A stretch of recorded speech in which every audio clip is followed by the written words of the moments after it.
The thing I would point out is that there are bull markets and bear markets, and in basically any tradable instrument or commodity, or I consider gold to be a form of money. But what we're really talking about when we say, gold is up, what we're talking about the dollar price of gold. And I view it as a cross exchange rate. People talk about the dollar, the euro dollar exchange rate. Well, there's a dollar gold exchange rate, and that's the dollar price of gold. So they're just alternative forms of money where people get to express a liquidity preference or a credit preference, if you will, if you're concerned about if you're losing confidence in the dollar. But the first great bull market was 1971 to 1980. It lasted 9 years, and gold went up 2,200%. The second great bull market was from 1999 to 2011.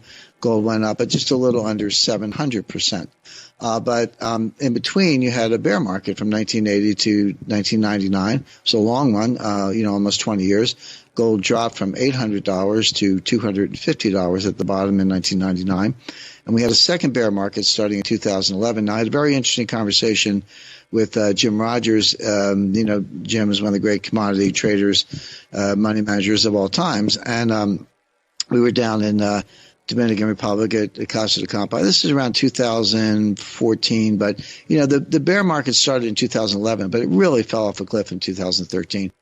So I said, Jim, what do you think of gold? What are you doing? He goes, well, I own it, of course. And he said, I'm not selling, but I'm not buying right here. And he says something that just hit me right between the eyes and it stayed with me. And, of course, he's right. He said, gold's going to the moon, but nothing goes to the moon without a 50% correction along the way. And if you look at the high in 2011, $1,900, approximately, and where was the bottom of the bear market? It was $1,050 on December 16, 2015. Nobody knew it was the bottom at the time. But if you look at that drop down and you use $250 as your base, because you need a base, so you had basically the run from 250 to 1900 was $1,750. Go down 50% from there, it's $825. 1900 minus 825 is 1075, and the bottom was 1050. So Jim totally stuck the landing. Like at 1050, okay, there's your 50% retracement. Now that's the bottom. Now it's going up, and the sky's the limit. Well, we're not overheated at all. I've got gold at I would put it at $15,000 an ounce before 2025. But as I point out, if you're going to $15,000 an ounce, you got to get to 3,000, 5,000, and 7,000 first. So there's plenty of room to run, plenty of room for profits. But, when I say things like that, I want to be clear, there's a lot of analysis behind it. I don't just pull a big number out of the air and, for publicity, because I could care less. But if you just took the average, there are a couple ways to think about it. Just take the average of the two prior bull markets I mentioned. So 71 to 80, 9 years, 2,200%. 99 to 2011, a 12-year bull market, about 700%. Just take the average. You don't have to go to the higher of the two or extrapolate. Just take the average of those two bull markets. You would say, okay, well, the next bull market is going to be a little over 10 years, and it's going to go up. It's going to go up 1,500%. So using that as your base, just take the average of the two. You say, all right, 10 years from 2015, that puts you out to 2025. And at, 1,400%, it puts you at $15,000 an ounce off a 1050 base. So that's just history. But there are other ways to think about it. Now, I don't know if there'll be a gold standard or not, but I do know that gold will move, the price of gold will move in the direction of where it would need to be if you're going to have a gold standard. And I talked to Paul Volcker about this, and he agreed. If you just took the money supply, so just take M1, which is pretty widely accepted definition of money supply. Take it for the U.S., the ECB, UK, Bank of Japan, and People's Bank of China. There are other entities you could include, but that's over 75% of global GDP right there. Divide that number by the official gold, which is about 34,000 metric tons, a little bit less, you come to $15,000 an ounce. So if you're going to either have a gold standard or even use gold as a reference point for money, if you need to restore confidence in the dollar, the implied non-deflationary price is $15,000 an ounce. So what I find interesting is that if you use just the history of the last two bull markets and average them, or if you use a rigorous calculation, what's the implied non-deflationary price, Interestingly, they come out in the same place. I don't think they have to. They're two different methods, but they both point to $15,000 an ounce sometime over the next 3 or 4 years. It is a moving target. The numbers I gave you were based on current levels, but if you keep printing money, you need a higher price if you want to reference gold and not cause deflation, which they don't. You're going to need a progressively higher price of gold. One thing people forget, they look at the dollar price in absolute dollars. So it went up $100 an ounce, or, I expect before long it'll go up $1,000 an ounce a week. But each dollar increase is a smaller percentage increase. So people look at the dollar. Yeah, it's real money. It's nice to make the money.